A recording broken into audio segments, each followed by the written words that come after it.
అతి తక్కువ మంది మందులు రాసి ఏం పెద్ద పర్లేదు అని ఇంటికి పంపించేయడం జరుగుతుంది. అప్పుడు మిస్ అయిపోతారు డయాగ్నోసిస్.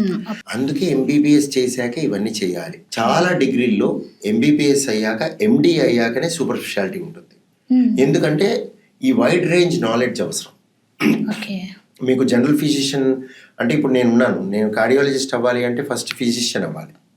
అంటే ఎంబీబీఎస్ అయ్యాక ఎండి అయ్యాకే మేము డిఎం చేస్తాం. మీరు ఏ స్పెషాలిటీ తీసుకున్నా gastroenterologist MBBS MD DM, rheumatologist MBBS MD DM, haematologist you take anything, oncologist MBBS MD DM.